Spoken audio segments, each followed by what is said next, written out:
Hello and welcome guys to another edition of Hashtag Esports Time. Here's your host Alex DrPuppet Weber, and today we're gonna talk about this awesome overlay a friend of mine named Phil, or also known as Jeff, made for me. Thank you very much, Jeff. But this is not the main topic today. Our main topic is the debate going around Reddit and other social medias like Twitter. Who is better, Rush or Santorin? Right? So the thing is, Santorin just got the MVP Rookie award for this SES Spring Split. In my opinion, well deserved. But who is actually better? I've been talking with a lot of people that are saying Rush is better. He's such a carry jungler.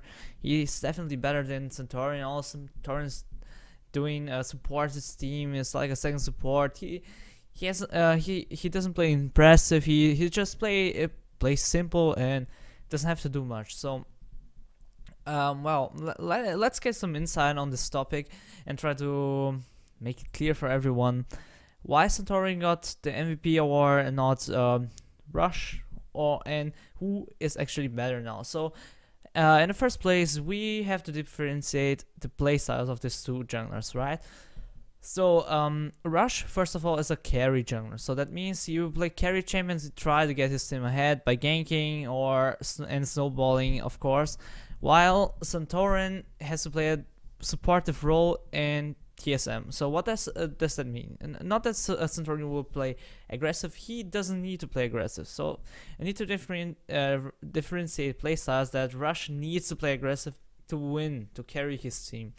Where Santorin just can sit up and farm, ward defensively, and counter gank to win. So he can play defensive and safer. So that means he doesn't need to take risks, which Rush of course has to take as a carry jungler. He is a playmaker. He is carry in the early game. He will get his lanes ahead by ganking, by forcing fights, and so on. So in this regard, we will have a different look on the statistics and provided by Gamepedia and LoL Esports if you want to check them out. These two junglers have such a different playstyle and do a lot of different things to carry their game. So I've heard, I don't know if it was Summoning Insight or any social media, someone made this comparison. It's like Santorin is the quarterback that the team needs and doesn't need to take risk or do flashy plays to carry his team. So he will always constantly play safe and do safe plays and get this high ratio over the others and be the overall cleaner and always a high rated jungler, or in this case quarterback. While Rush is this guy that plays a bit sloppy in the beginning, and then sometimes he just pull out the win and win by himself the game, and he's like the quarterback that will be a bit sloppier but can be flashy and carry his team to win, right? So this is how you have to look at this gameplay. So of course Santorin deserved the MVP award. I'm not saying that he didn't deserve it. He deserved it. Why? I'm gonna tell you right now.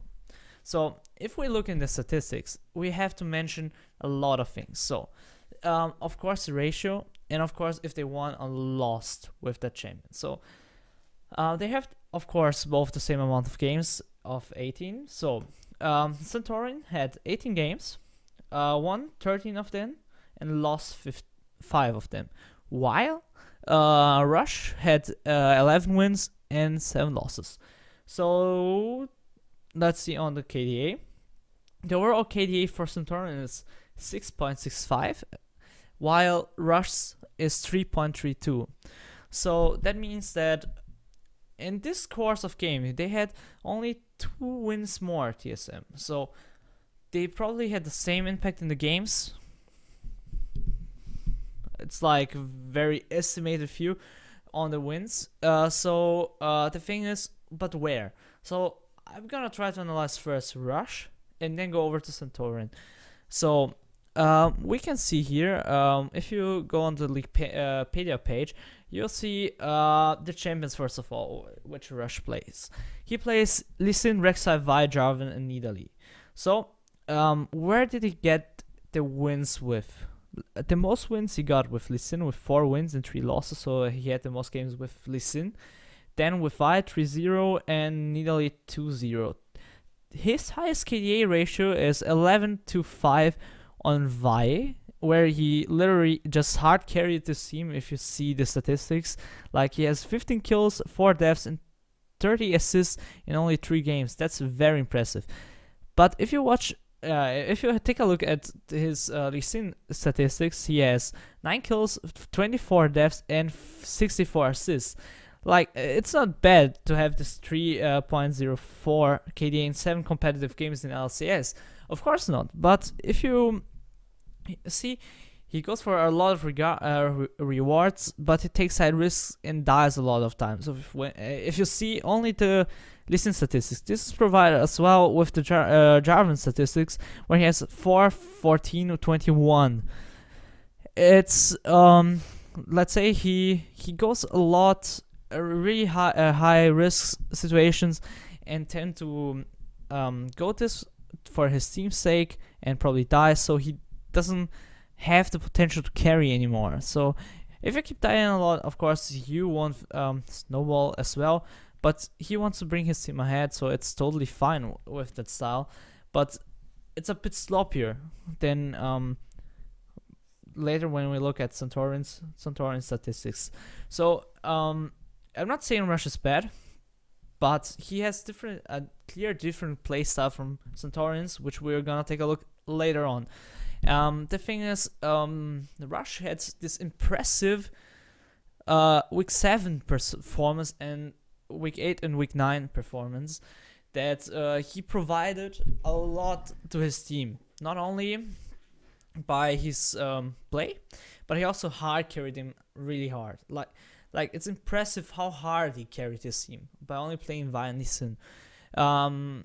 Let me explain that way. He went really nuts and literally just made his team win, while Santorin didn't. So that's why people are saying Rush is better. But you need to look overall in the season if you want to have an MVP for the season, of course. He had a very weak week 1 to 4 performance, bit sloppier, maybe a good game, maybe a bad game. It was not good overall. He of course played well, but he didn't carry his team hard enough as a carry jungler. So the thing is, he can really well jungle very well and carry his team alone all by himself, but he was a bit sloppier. So I was having a Twitter discussion today with on Twitter, and he will become better with his time as a pro. He will become a bit safer. He will learn how to know to use his aggression a bit more wiser, and he will get better next split. I call it here. He will be probably the best jungler in NA if this goes on. But today we have a different opinion on that, because in my opinion the MVP award for Santorin was well deserved, because he had a very clean split. He might be not the flashiest or the best mechanical jungler, like he might not be better than Rush, but he had a better split. He performed cleaner, he performed better overall, not like had this trend up to week 7 and forward to play like a massive monster just crushing everyone. He played what he needs to succeed. So he got on very nice KDAs. If you take a look, he had 37 kills, 31 deaths, and 169 assists over on the split. So of course he's not carrying the team alone. He's not the carry of the team. The carry of the team is definitely Bjergsen and White Turtle, a second carry, and he's literally the second support in the team, and there's nothing wrong with it. If you look at the statistics, like let's take here the J4 statistics, where he has 3 kills, 8 deaths, and 60 assists. It's very impressive, because 60 assists in only 4 games. It's really good. So that means he had at least 15 per game. That's insane. He had a lot of impact in all of those games that he played. He won 3 and lost 1 of them. That's really, really impressive. You say he's not a carry jungler, but overall he's having a lot of presence in the game. He's there where he needs. He's bringing the team what the team needs. He's playing what the team needs, literally, and it's making him win. If you also take a look at his Nidalee, it's impressive. His KDA with Nidalee is 27. You need to think of that. 27 as a statistic for a pro player in 2 games. 10 kills, 1 death, and 17 assists, 1 death in 2 games. That's insane. The only person that managed to have this low death ratio in an LCS split on champions is Meteos from Cloud9.